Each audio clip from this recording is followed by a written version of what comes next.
nessas circunstâncias, o diálogo entre ele e Krishna se desenvolve, se desenrola, né? E dentre as perguntas que ele dirige a Krishna, essa do que abre o terceiro capítulo desse livro, que é Bhagavad Gita como ele é, Srila Prabhupada, é a seguinte: Krishna, mas se o Senhor falou que a inteligência é melhor do que a ação, por que me impele, me compele, me força, né, me coage a agir nesses seus ensinamentos? Por que eu devo agir, né? Uma vez que foi tratado pelo Senhor que a inteligência, a sabedoria, o conhecimento descritivo, minucioso, ele é melhor do que a ação, né? Então, Arjuna se vê nessa perplexidade, uma vez que os argumentos de Krishna não corroboravam, não confirmavam, não davam os fundamentos para as ações dele, de Krishna, né, na cabeça de Arjuna, que estava nebulosa, né, uma nuvem de dúvida na cabeça dele, que o impedia de agir, né? Então, ele faz essa pergunta, né? Alguns pontos aqui, é um shloka tradicional aqui, também falando um pouco sobre a poesia do verso, é um shloka tradicional em 8 sílabas poéticas por linha, por pada, é chamado de shloka, anushtup, 8 sílabas para cada linha. E tem uma subclassificação também muito comum no Bhagavad Gita, chamada de Patyavaktara. Também poderia ter outras, né? Outras subclassificações, mas essa é mais comum, a mais tradicional, né? Nos Puranas, nos Itihasas, que é o caso aqui do Mahabharata, né? Uma métrica tradicional, né? Não que seja fácil, mas é comum, né? Não que seja fácil de ser produzida, de ser reproduzida, de ser composta, de compor, né? Mas é comum, né? Porque a gente está aqui numa realidade de composição, não de pessoas comuns, né? Arjuna não é uma pessoa comum. E essa fala é de Krishna. Krishna também é a suprema personalidade de Deus, né? Ele compõe, né? Não preciso falar aqui, com muita dificuldade, né, na sua composição, mas é comum, a maioria da Bhagavad Gita vem nessa composição daqui. Mas a gente pode também se debruçar sobre outros aspectos que compõem, que fazem parte dessa poesia, desse verso, não só a métrica, a divisão silábica, naquele formato ideal, naquele formato regular, naquele formato homogêneo, naquele formato contado certinho de 8, 8, 8, 8, 8, formando 32 sílabas no verso total. A gente pode pegar também ornamentos poéticos que foram usados aqui por Arjuna, por Krishna, desculpe, que são chamados de alankaras, né? Baladeva Vidyabhushana, numa obra dele que ele tem comentando um livro de um grande autor em poesia, ele fala que ele enumera os alâncaras, que são considerados como ornamentos poéticos que vão enriquecer essa métrica, essa composição que já está toda certinha, vai enriquecer ainda mais. Eu separei algumas aqui que estão presentes nesse verso, tá bem? A primeira é a literação. A literação é a repetição de consoantes, formando uma sonoridade, uma musicalidade, um ritmo apropriado para esse verso, uma cadência, né, em intervalos regulares, né? São as consoantes que se repetem aqui, a consoante K e a consoante em sânscrito e a consoante Ya. São duas consoantes em sânscrito, né? Na gramática de Diva Goswami, o Ya é uma semivogal, mas tem esse aspecto de consoante, Ya também, né? Tá na linha limítrofe, de acordo com a gramática sânscrita, de uma consoante com a vogal Ya. Mas considerando como uma literação, vamos focar aqui numa literação, tá bem? Que essa Ya se repete, né? Tanto o K como o Ya, como eu recitei aqui, ó, o Ya. O Ya começa logo na abertura do verso. Yagyatat karmano niyatra lokoyam. Yam também, ó, lokoyam. Ya e o Yam. Karma bandhana. Tadartan karma kaunteya. O Ya se repetindo mais uma vez, né? E mukta sanga samachara. Então, outra consoante, como eu falei, é o K. Isso dá uma sonoridade, é chamado de ornamento poético. Enriquece ainda mais e coloca a poesia no nível de excelência, né? porque quando junta a métrica com esses ornamentos poéticos e com a raça que a gente vai ver mais adiante, vai fazer uma coisa assim de uma complexidade assim que não tenho nem palavras para descrever, tá bem? A literação. A outra é o paradoxo. Aí a gente já entra no aspecto de conteúdo do verso, porque o paradoxo é criado com os assuntos que são tratados no verso. Krishna coloca aqui liberação e coloca aprisionamento. Karma bandhana, quer dizer, as amarras. Bandhana são cordas do karma, né? Ações que geram cordas que amarram a pessoa aqui, que prendem a pessoa aqui nesse universo. E ao mesmo tempo, ele fala como o yagyartha, né? O yagya, que causa a liberação. A liberação, ações que podem liberar e ações que podem aprisionar. Né? Então é um paradoxo. Liberação de um lado e aprisionamento do outro. Isso é um recurso poético, um ornamento estilístico da poesia sânscrita, que se chama, aqui pra gente, né? Lógico que tem um termo em sânscrito, mas para a gente aqui seria o equivalente de um paradoxo. Né? Existe também uma conclusão lógica filosófica, que é usada aqui por Krishna, que a gente conhece aqui como uma proposição lógica, uma sentença lógica, sim, então. Se ação em formato de águia, então liberação. Se ação em formato de desfrute material, ações fruitivas, então aprisionamento. O karma bandhana, as coleiras do karma, as cordas do karma que nos prendem aqui. Tá bem? Então aqui a gente já viu 3 ornamentos estilísticos usados por Krishna. Né? A gente viu a literação, a gente viu o lógico-filosófico e a gente viu também o paradoxo. Deixa eu ver se eu deixei escapar mais alguma aqui. A literação e a comparação também, né? As ações que são comparadas à corda e ações que são comparadas a um yagya, né? Essa comparação, o pama, é chamado de upama, o termo sânscrito para isso, e são comparações, né? Também é considerado como um ornamento estilístico, poético, usado aqui por Krishna, que enriquece bastante a poesia, né? O nível poético aqui usado. Com relação às raças predominantes, né? Aqui é Shantarasa, aquela raça de plenitude, apesar de Arjuna estar imbuído por sentimentos que não favorecem o cumprimento do Dharma dele. Ele é um grande guerreiro, ele deixa escapar, o aço escorrega da mão, as pernas ficam trêmulas, a boca seca, a boca de Arjuna seca, o grande guerreiro, o maior do universo, não é? Então, mesmo ele está imbuído disso, mas aqui a fala, então, raça que a gente tem que levar em consideração, os sentimentos, o humor que a gente tem que levar em consideração aqui, da relação, os sentimentos contidos nessa relação, a gente tem que focar em Krishna, porque ele está sendo o orador aqui nesse verso. E Krishna se mantém equânime, né? Ele fala em Shantarasa, a raça da neutralidade, da plenitude, da tranquilidade. A resposta de Krishna é no tom de Shanta, tá bem? E a outra é a Bhakti Rasa.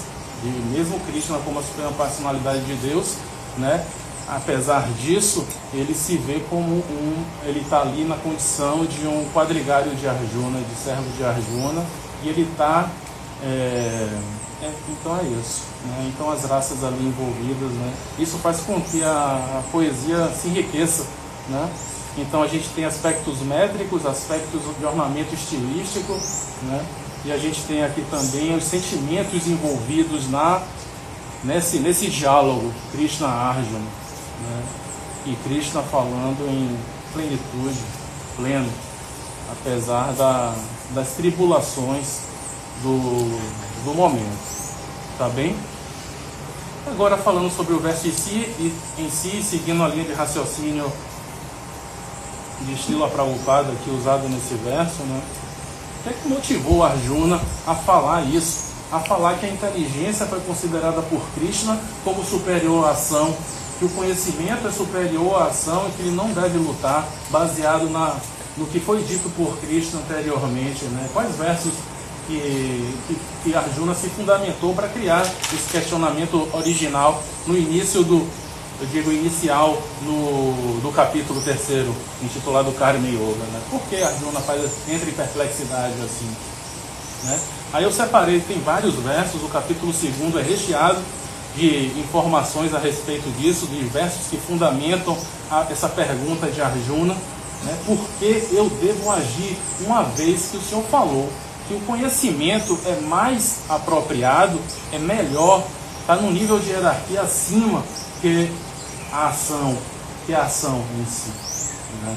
Então os versos que eu separei aqui, verso 2.39, eu separei o sânscrito aqui, mas eu vou logo para a tradução, tá bem? A parte que cabe a fundamentação da pergunta de Arjuna, né? Aí Krishna, nesse momento aqui do 2.39, Krishna fala que pela Buddhi, aí chama-se Buddhi Yoga, são termos muito usados no capítulo anterior do 2, capítulo 2º do Bhagavad Gita, né? Aí Krishna fala que Buddhi Yoga, aquele que está situado em Buddhi, que pela Buddhi Yoga, no 2.39, a pessoa abandona as amarras do karma. Ele usa novamente o karma bandhana, as amarras do karma, né? Porque a pessoa consegue se liberar. Aí Arjuna está só mentalizando e memorizando. Ele usou Buddhi Yoga, dizendo que Buddhi Yoga concede a liberação, e o termo usado por Krishna aqui é um termo até enfático, um verbo até enfático, para contextualizar esse tipo de liberação dos amarras. Uma coisa é você se liberar das amarras do karma com dificuldade, fazendo força, desatando os nós com muita força e tal.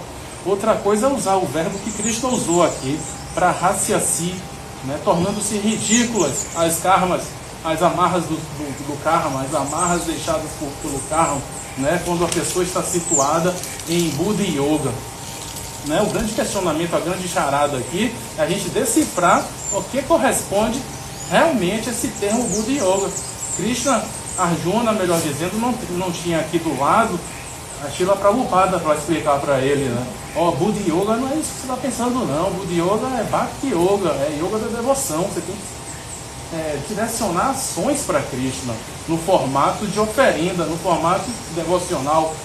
Aquele termo em sânscrito que todo mundo conhece, que é Sharanagati, que a pessoa, que na verdade é um verbo que fala o render-se completamente a Krishna, né?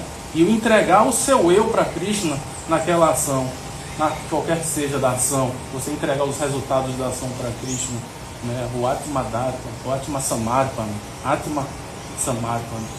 Então é isso, né? Esse verbo aqui foi muito enfático, e isso gerou essa confusão na cabeça de Arjuna, né? Outro verso também que consubstancia, que corrobora, que dá a substância necessária para formar essa ideia, né?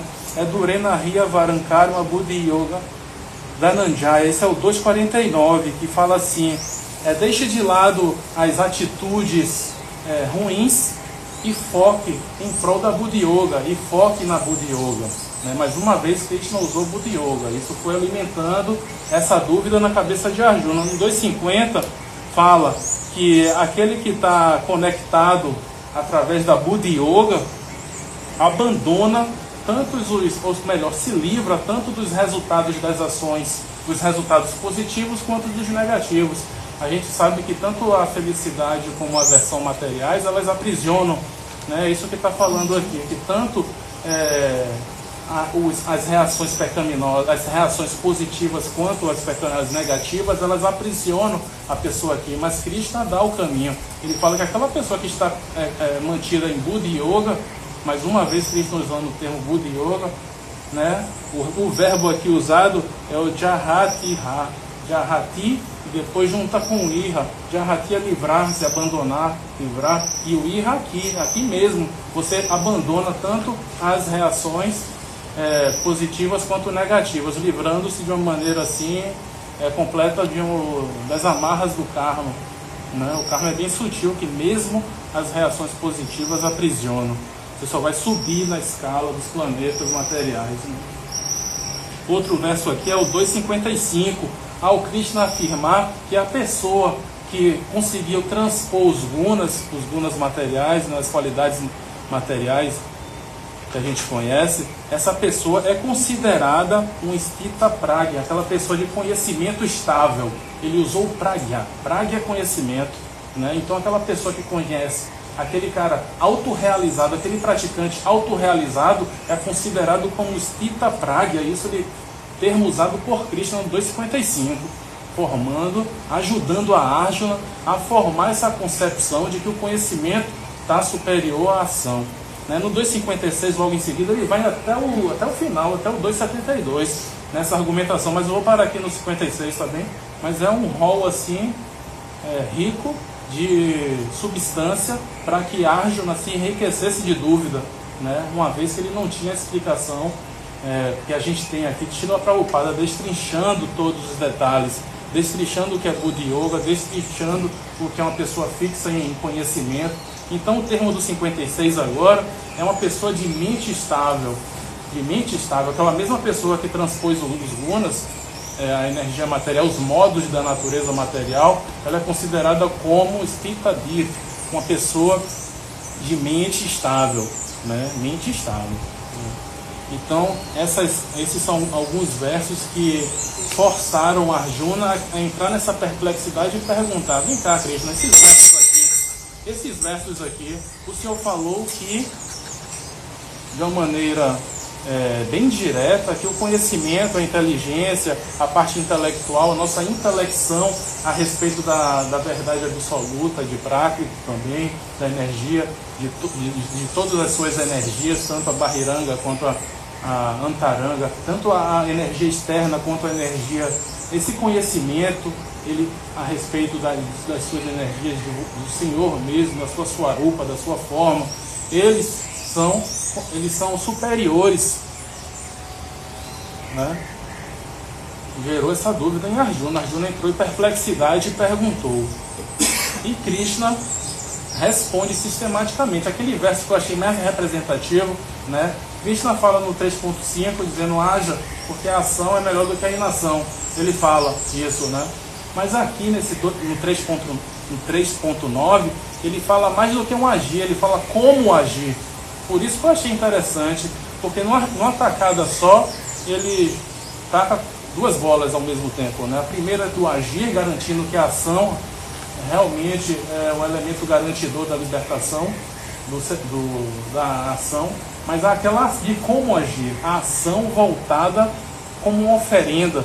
Então nós temos o paradoxo, lembra do ornamento poético, a gente tem duas realidades: uma ação que aprisiona, as ações fruitivas, as ações voltadas para si mesmas, egoísticas, né? Voltadas para a satisfação dos sentidos, e a ação que é próspera, que gera resultados, que é efetiva, que é a ação como uma oferenda a Vishnu, como uma oferenda, o termo usado aqui por Krishna é Vishnu, uma vez que ele usa Yagya. Srila Prabhupada, no significado, ele cita aqui, ele não coloca o verso, mas esse verso daqui é o Taittiriya Upanishad, ele não coloca a referência, mas ele cita o verso. Ele fala que Yagyo vai Vishnuhu. Aqui a tradução quer dizer Yagya é Vishnu, traduzindo literalmente aqui, Yagya é Vishnu, corroborando aqui, dando os fundamentos para o uso aqui de Krishna, de Yagya como sendo Vishnu, oferenda a Vishnu. Ele não usou a palavra Vishnu no verso, ele usou a palavra Yagya. Por isso que esses acharyas, nossos acharyas, Srila Prabhupada, Vishwanatha Chakravarti, Baladeva Vidyabhushan, citam nos seus comentários Yagyo vai Vishnuhu. Vishnu é Yagya, Yagya é Vishnu, entendeu? Justificando aqui o emprego de Vishnu e Yagya como na acepção de Vishnu, tá bem?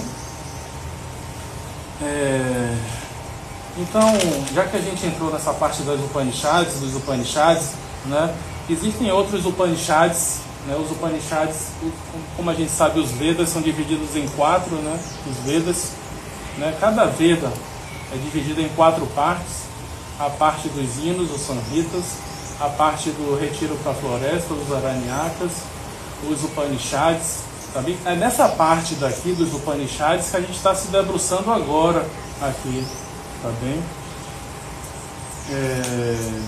Então, E as explicações dos Brahmanas, tem uma parte dos Vedas que se chama Brahmana, só complementando as 4 partes, né? Então, os Samhitas, os Brahmanas, os Aranyakas e aqui os Upanishads, que é chamado de Vedantas, o que está no final, a classificação última dos Vedas, né? A parte filosófica. Então, esses Upanishads, eles dão a substância para esse verso. Eu separei aqui alguns dos mais famosos, lógico que existem afinidade, minha intenção aqui não é exaurir, sim mostrar alguns. O Shri Ishopanishad, traduzido por Srila Prabhupada, no seu 2º mantra, ele fala assim: apego atinge-se a imortalidade.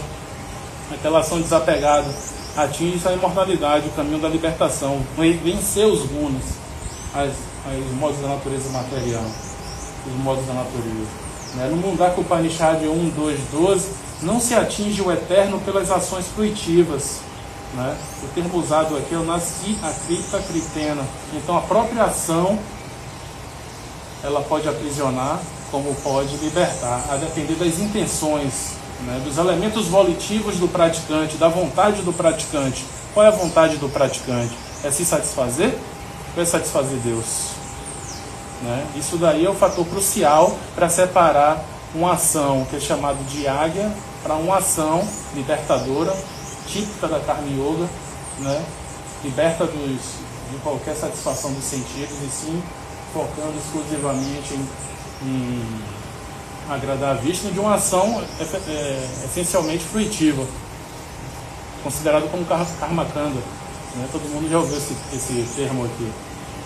Então aqui são alguns Upanishads que eu separei. O último Upanishad que eu separei aqui como fundamento para que consubstancia esse verso, os assuntos, com pertinência temática, com o mesmo tema desse verso, é o Katha Upanishad, um passatempo, enriquecendo a aula aqui, tentando enriquecer a aula aqui com um passatempo, do Katha Upanishad. E o Katha Upanishad é todo focado nesse passatempo, que é o encontro de um menino. O menino tinha um pai, tá bom?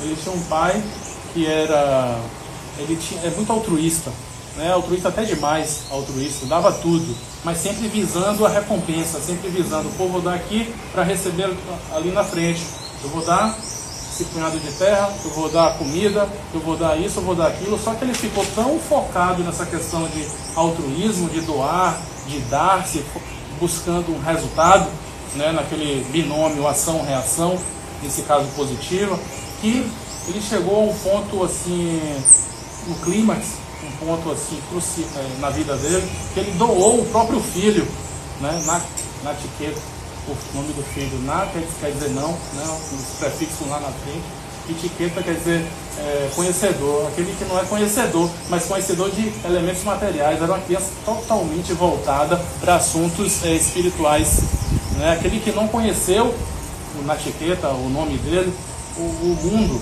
Prakriti, que não se interessou, que não se debruçou pelos aspectos mundanos, e sim pelos aspectos espirituais. Ele chegou e doou o filho numa cerimônia de fogo para Yamaraja. Fez toda uma cerimônia e jogou o filho no fogo para queimar. O filho apareceu no planeta de Yamaraja. Só que Yamaraja estava recebendo, nesse momento, ele era o anfitrião, de alguém. Então ele ficou com os porteiros, Yamaloka, na porta, na entrada. Só que esse tempo de espera foi um pouco delongado. Ele passou 3 dias lá. Depois, quando finalizou os 3 dias esperando o anfitrião chegar para recebê-lo e entrar nos portões de Yamaloka, Yamaraja se desculpou, se retratou, pediu desculpas e falou para ele: você tem direito, pelo tempo que você esperou, uma bênção por dia. Você tem direito a 3 bênçãos. Pode pedir qualquer coisa aqui, tiver o meu alcance, eu vou conseguir para você. Aí, então, o filho, sabendo que ele não ia passar muito tempo ali, ele tinha essa consciência que ele ia ser mandado de volta, que ele não pertencia àquele planeta, era uma ação ali inepta para o momento, inadequada para o momento. Então ele já vislumbrando isso, ele falou: olha, Yamaraja, eu sei que eu vou voltar, que eu não vou ficar aqui, que esse planeta não é para mim. Eu participei de uma cerimônia totalmente equivocada, então eu solicito do Senhor que quando eu volte lá para a casa de meu pai, ele não fique nervoso, não fique chateado comigo e não fique ansioso, ansiedade, aquele fervor que ele está passando, de ação, doação e tal, que ele não fique chateado, que ele fique tranquilo, me receba bem, e tal. Essa é a primeira bênção que eu te peço. Aí Yamaraja, poxa, esse cara é especial, esse garoto é especial. Com primeira bênção, eu sou Yamaraja, eu sou o superintendente da morte aqui, né? Ele me pede uma coisa assim, né? Pensando no pai que jogou ele no fogo, para ele vir para cá, para o meu planeta. Todo mundo sabe que as pessoas que passam aqui vão ser julgadas por mim, né? E eu sou um julgador, né? um juiz muito certo, né? Tem um adjetivo para isso, mas não estou conseguindo me lembrar. Aí ele falou assim, tá bem, eu concedo. Aí como segunda bênção aqui que ele pediu, aí você tem direito a mais duas, né? São três, né? Então ele pediu, onde quer que haja liberação, que por favor não tenha ansiedade, não tenha tristeza, não tenha sede, não tenha fome, né? Que o Senhor, de uma maneira bem resumida aqui, que a sua influência não chegue para as pessoas que já se abdicaram de tantas coisas, para focar no aspecto de autorrealização, por favor. Aí mais uma vez Yamaraja tocou o coração de Yamaraja e Yamaraja falou, mas isso eu já não adentro, né? Até porque está fora da minha esfera, da minha circunscrição aqui. Mas ele está pedindo uma coisa, que é uma falta de conhecimento dele, mas está me pedindo uma coisa que vem da natureza dele, da natureza pura desse menino, né? Aí Yamaraja já se adiantou e falou, ó, de antemão já te concedo uma quarta bênção aqui, que esse fenômeno de liberação que você está citando aqui, e esse fogo sacrificial que as pessoas que visam a liberação fazem sempre uma cerimônia sacrificial visando a liberação de anatas, esse karma, a liberação dos karmas, para que evolua, né, para a Swarga louca e de lá adentro dê um salto para a esfera espiritual. Todo esse fogo sacrificial e esse conhecimento acerca da libertação, ele vai receber seu nome a partir de agora, na etiqueta. Daqui para frente, tá bem? Sempre vai haver essa referência ao seu nome quando se falar em liberação. Quando se falar, ele fala, quando se falar liberação e nos pressupostos, nos requisitos para alcançar a liberação. Aí a sacada e a pertinência temática com esse verso aqui que a gente está falando do 3.9, que Yamaraja destrincha como se alcançar a liberação. Ele fala que para a liberação é preciso conhecer Ishvara, é preciso conhecer a si mesmo, a Jiva, e é preciso que nossas ações sejam 100% afetadas a Krishna, oferecidas a Krishna, como oferenda, como um yagya, como oferenda, um sacrifício a Krishna, a Vishnu. Né? Esses três pontos. E todos esses fogos sacrificiais que lidam em conhecer, e esse conhecimento adstrito ligado a conhecer Krishna, conhecer a Jiva e a ação como oferenda a Krishna, que tudo isso receba o seu nome, que fique ligado ao seu nome. Ele ficou muito honroso e como terceira, agora você pode pedir a terceira bênção. Ele pediu a terceira bênção, que é o desenrolar, isso é bem no começo do Katha Upanishad, o desenrolar todo do Katha Upanishad é sobre essa terceira bênção. Eu não vou adentrar aqui para a gente não se alongar, né? Já estou nos minutos finais aqui. Não, a terceira, porque não é uma aula sobre o Katha Upanishad, não é um momento sobre o Katha Upanishad, mas já dando um spoiler aqui, um estragando, né? Falando aqui sobre essa terceira bênção que Nachiqueta pediu. Ele falou assim, para uma pergunta. Na verdade, essa terceira bênção eu quero que você sane uma pergunta que me consome há milênios, né, há muito tempo, que é o que acontece com o praticante, com a Jiva, com o praticante que morre conseguindo todos os requisitos para a liberação. Uma pessoa realizada aqui, mas que no final, lógico que o corpo morre, né? Krishna fala que esse corpo vai se deteriorar como os trapos velhos, né? Então todo mundo vai estar sujeito à morte aqui nessa existência material, até o semideus Brahma, né? Então mesmo que dure uma eternidade, mesmo que dure um longo tempo, então essa perplexidade dele, e com a alma, com aquilo, né? O desse praticante que alcançou a liberação, o que é que acontece? Aí Yamaraja reluta em falar, né? Ele se esquiva, ele fala, você está tratando um ponto aqui que a gente vai levar uma eternidade. Me peça qualquer outra coisa, me peça uma mansão, me peça mulheres, me peça vacas. E ali Yamaraja começa a descrever, me peça tudo, riquezas materiais, prosperidade, tempo máximo na existência material, conhecimento. Tudo isso eu posso te dar, mas esse conhecimento aí é um pouco delongado para eu te explicar aqui. Vou levar muito tempo e realmente o Katha Upanishad é um Upanishad grandão. é um Upanishad considerado longo. Mas ele vai falando, mas ele insiste na pergunta, ele fala, olha, eu não desejo nada disso que você está falando aí. Tudo isso aí para mim é perda de tempo. Eu só quero sanar essa dúvida para que eu siga no meu caminho de autorrealização, de serviço a Deus, serviço a um grande devoto, né? Nachiketa. Na verdade, Yamaraj estava fazendo um teste para ver o nível de perseverança dele nesse assunto, né? Se ele se rendia ao brilho da existência material, ao esplendor da existência material, ao desfrute, à luxúria, né? de ter qualquer coisa, ou se realmente se ele ia perseverar nessa dúvida dele que estava consumindo isso, se era realmente fidedigna essa dúvida, e realmente foi, ele insistiu. Aí a Maharaj falou, não rapaz, eu já te falei, daí é um assunto muito tormentoso, muito cheio de meandros, cheio de curvas e tal, eu tenho que considerar todos os darshanas, eu não posso falar uma coisa aqui para um darshana, mas eu tenho que satisfazer uma resposta para todas as correntes filosóficas que existem. Muito está me colocando numa enrascada, ele falou. Ele falou, mas Yamaraj, então não faz sentido você me prometer uma bênção que eu não possa resolver, né? Aí ficou nisso, aí Yamaraj já começa. Aí esse daí é o Katha Upanishad, tá vendo? Toda essa descrição do que é a alma depois da morte, uma alma liberada depois da morte. Logicamente que a gente conhece que a alma é imperecível, né? Mas faz parte da dúvida de Nachiketa. Tá bem? Esses daqui são os fundamentos desse verso 3.9, né? A ação que pode aprisionar e a ação que pode libertar. Basta o elemento volitivo, a vontade do praticante, né? A vontade é satisfazer Krishna ou a vontade é se satisfazer, né?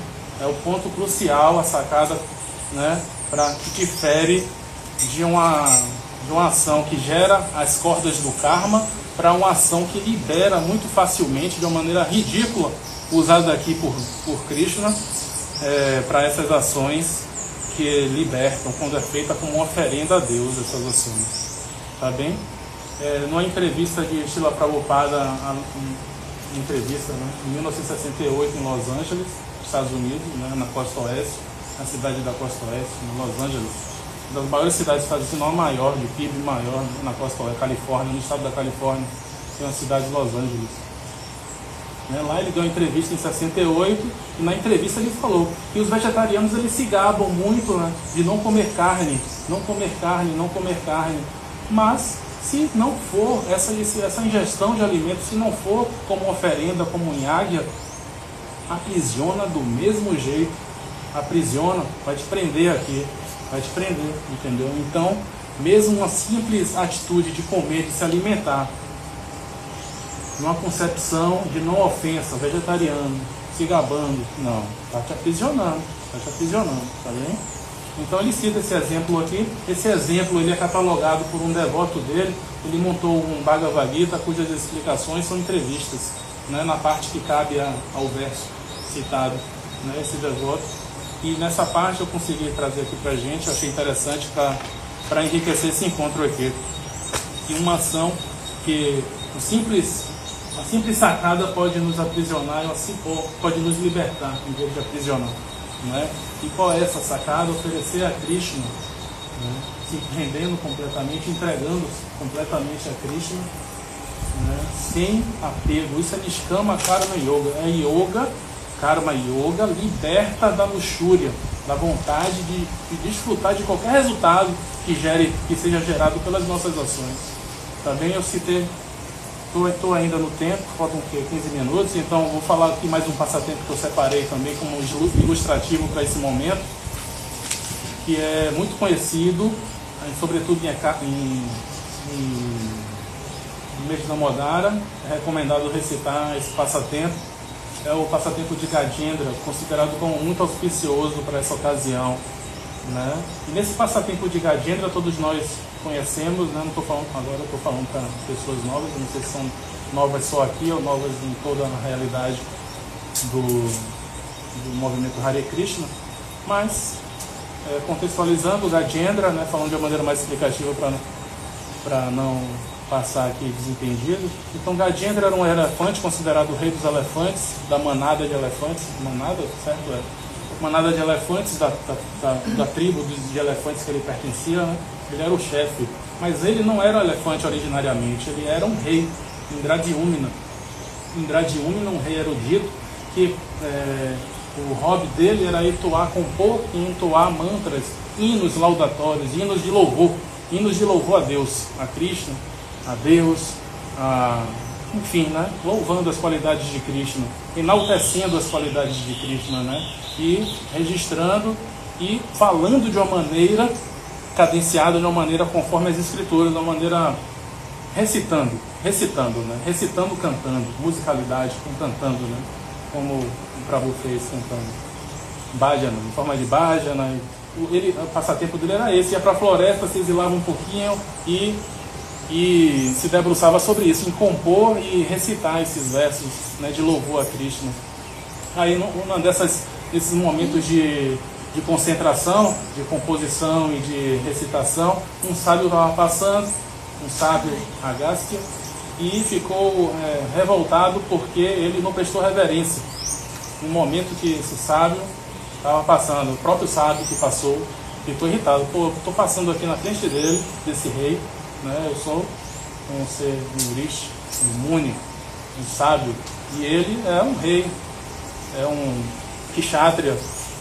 Então, dentro da etiqueta, tem que prestar os devidos respeitos quando uma pessoa dessa envergadura passa por um kshatriya, né? E ele não prestou. Aí, nesse momento, ele amaldiçoa. Que você nasça como um animal, desprovido de acuidade humana, desprovido de capacidade humana, que você seja um quadrúpede, né? Ele nasceu como um elefante, que venha no corpo de um elefante.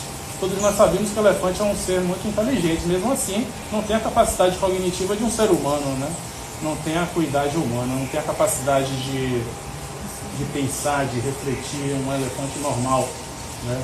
Ele, por essas práticas de liturgia, de composição e de oração, de orar e de cantar, mantras religiosos voltados para Cristo, enaltecendo Cristo, ele se protegeu um pouco, parcialmente, dessa maldição, né? Porque ele manteve na sua memória algumas características do tempo de rei ainda, de Indradyumna.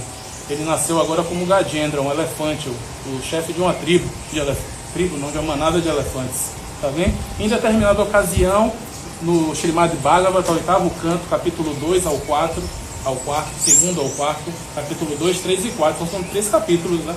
É uma narração bem descritiva sobre esse evento. Aí, em determinada ocasião, ele entra com a família numa lagoa. Nessa lagoa, ele desfrutando com a família, um joga água no outro, se divertindo e tal. Um jacaré, um crocodilo, vem lá e pum, na pata dele agarra. A mordida de um crocodilo todos nós conhecemos, né? Por saber, não na prática.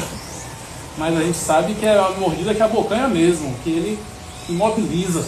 E no habitat do crocodilo é a água, ele tem uma maior habilidade na água, aquela coisa de rodar e tal, de desequilibrar. E a própria mordida em si já é muito dolorida. Aí Gajendra, a primeira reação de Gajendra foi gritar, levou a tromba para cima e começou a gritar pedindo ajuda e tal. E por si só tentava, pelo próprio esforço, né, aquele grandão, pelo próprio esforço pisar, sacudir o crocodilo com os próprios esforços de Gajendra, e nada. Só que se passou um longo tempo, a mordida, aprisionamento, e ele viu que o crocodilo não ia largar, né? E a dor já estava intensa, já estava muito. Nesse momento ele se lembrou da vida passada de Indradyumna, que ele tinha o hábito de recitar em um mantra específico que ele mais gostava, que era preferido, que ele tinha um hábito de recitar perfeitamente no tempo de Indradyumna, um hino laudatório. Na verdade não é hino laudatório, é uma coisa menor, chamado de stuti. E hino laudatório é chamado de... São classificações diferentes dentro da poesia, mas não deixa de ser um louvor a Vishnu, menor, mas não deixa de ser um louvor a Vishnu. Nesse momento ele começa a recitar, mesmo que imperfeitamente, por causa da mordida que estava muito dolorosa, sem conseguir se lembrar e pronunciar direito as palavras. Nesse momento Vishnu vem e o salva, né?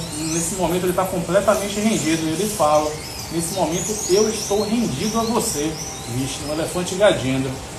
Aí Vishnu vem montado em Garuda, pega ele pela tromba e fuzila, picota todo o crocodilo e mata o crocodilo, né? Aí nesse momento os nossos acharyas eles falam que esse passatempo é muito representativo, porque inicialmente Gajendra tentou lutar com as próprias energias por si só, né? É a ação que aprisiona, né? Tem uma coisa prendendo e ele vai ficando mais preso ali por si só. A partir do momento que ele se oferece a Krishna, se rende completamente, o Sharanagati que eu falei pra gente, que eu falei aqui, e o Atma Samarpa, de dar-se completamente, dar-se o eu, de render-se completamente. Aí nesse momento o Vishnu montado em Garuda vem, salva ele e o liberta das cordas do karma, das amarras do karma. Então, um passatempo representativo. A gente também pode se questionar a respeito de Indradyumna, no tempo de rei, ele recitava perfeitamente esse verso, com oração cadenciada, de acordo com o que se recomendava de uma boa recitação de um mantra. Por que Vishnu não apareceu para Indradyumna nessa ocasião, né? Porque, e no momento em que Gajendra, justamente em que ele começa a recitar de uma maneira errática, né, errônea, errando palavras, e se esquecendo pulando versos, porque a dor era muito intensa, a circunstância não era favorável, né? Os nossos acharyas dizem, a saber, Vishwanatha também é comentador do Srimad Bhagavatam, Jiva Goswami, que também é comentador do Srimad Bhagavatam, nos seus Sandarbhas, eles dizem que a atitude como oferenda a Krishna, a Deus, ela não está restrita, ela não está focada, não tem um fulcro nas formalidades e na forma. Ela tem um fulcro na substância, no interior da pessoa, no que ela tem no seu interior e nesse momento está oferecendo a Krishna. Gajendra, no momento, mesmo que é de uma maneira errônea, de uma maneira não pronunciada de acordo com o que é recomendado, ele estava completamente entregue a Krishna. Aquelas ações dali representavam perfeitamente uma oferenda, um yagya, né? Então é isso. Não o aspecto, a forma não sobrepõe a substância do que a ação em si representa, né? Do que a ação em si representa. Né, os sentimentos ali, o sentimento de entrega total, o sentimento de rendição de Gajendra, mesmo que de uma maneira equivocada, né, porque a ação, o yagya, a oferenda, ela não está com fulcro, com ponto de apoio dela, não é a forma, e sim o que está dentro da pessoa, do praticante. Tá bem? Deixa eu ver se eu deixei mais alguma coisa passar. Então é isso, eu vou finalizar aqui, né? Eu falei sobre aspectos formais do verso, eu falei sobre os versos que são referência para esse verso, dos Upanishads, o passatempo de Nachiqueta, eu falei sobre o passatempo de Gajendra, eu falei sobre a entrevista de Prabhupada, sobre os versos do capítulo 2, que corroboram, que dão a substância para que Arjuna criasse a pergunta inicial no 3.1 e resposta de Krishna no 3.9. Lógico que Krishna leva o capítulo todo respondendo, mas esse ele fala como agir, né? Então é isso. E finalizando aqui com o passatempo de Gajendra, né, fazendo a volta para o tema principal, que é a mesma ação que liberta, pode ser, que aprisiona, pode ser a ação que liberta. Basta a gente ofertar a Krishna de uma maneira de não focada no desfrute dos resultados, tá bem? Agora eu abro aqui para que a gente possa perguntar, conversar, se preciso for, qualquer dúvida, qualquer ponto que ficou, até mesmo acrescentar com a experiência própria de vocês, se vocês quiserem, tá bom? Senão a gente vai pro Kirtan. Por exemplo, para você conseguir uma liberação por cima do material, a liberação do mundo material, Eu vou falhar. é um cronograma, né? Aumenta aí o tom, senão não sai aqui. Para ser liberado, eu vou fazer um esforço para ser liberado. Você tem que seguir um padrão. Mas também quando você se rende a Krishna, esse padrão parece que não necessariamente segue um nível perfeitamente, Certo. Então, eu gostaria de, dentro do Prabhu, né? Não sei se o áudio ficou bem lá, bem claro, mas a Se pergunta puder dele... repetir a pergunta, eu agradeço. É isso, a pergunta dele foi no sentido de que existia um padrão para a liberação, uma ação focada na liberação, a pessoa que foca na liberação, o praticante que foca em se liberar, né? E se existe um padrão, é isso? Existe um padrão, né? Existe um padrão, Mas certo. quando você se rende a Krishna, esse padrão, ele... Porque Krishna, aquele que se rende a mim, já passou tudo. Isso, entendi.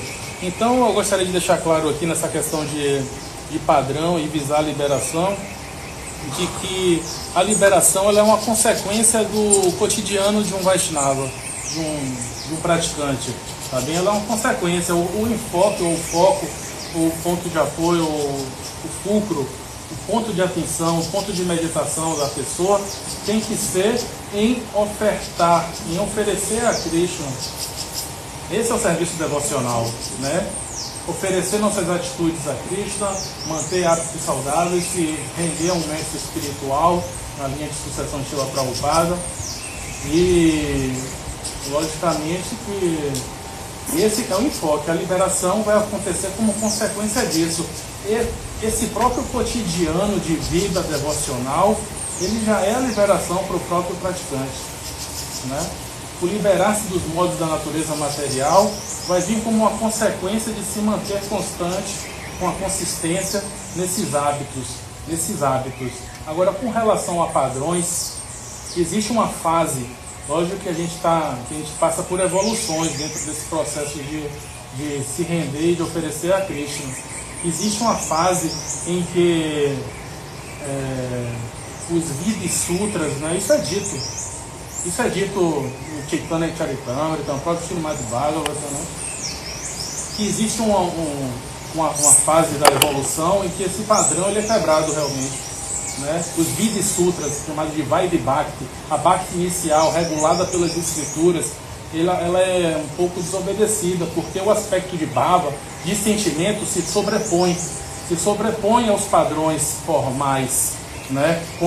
Mas isso é uma coisa bem avançada, fora da nossa realidade aqui, entendeu? Fora da nossa realidade aqui. Esses padrões são rompidos, ligeiramente rompidos, tá bem? Mas existem padrões, e eles são cruciais para a fase de desenvolvimento, né? Chamado de Vaidhi Bhakti, aquela Bhakti que é baseada nos Vidhi Sutras, nas injunções. Vidhi Sutras quer dizer injunções das escrituras, os mandamentos das escrituras, que na Igreja Católica, né, que é a realidade do Brasil, é chamada de, um termo latim, é chamada de facere. Facere, em latim, quer dizer fazer, as prescrições de fazer e de não fazer, de não facere também, no facere, também não facere, então não facere, acho que o latim é facere, mas isso, não facere, não fazer, não facere, não fazer e fazer, essas prescrições. Na realidade Vaishnava, védica, é chamado de Vaidhi Bhakti, a Bhakti regulativa, que é regulada por princípios das escrituras, né? Quando se vai avançando e vai para a prema, lá no estágio final, né? Estágio final, assim que eu digo, para recomeçar um novo ciclo, nunca se acaba, né? Nunca se acaba, mas nos estágios que é considerado como evoluídos, né? Esses padrões eles são rompidos, né? Mas vamos deixar para Maharaj Dhanvantari, quando estiver aqui, falar sobre esses aspectos muito avançados de Bhakti, né? Esses padrões, essas quebras de padrões, né? Eu não sou a pessoa apropriada para falar sobre isso, né? Os aspectos iniciais aqui de Vidhi Sutras, aí, nas regulações das escrituras, aí eu posso até me ousar falar alguma coisa. Então, todas as boas lá para o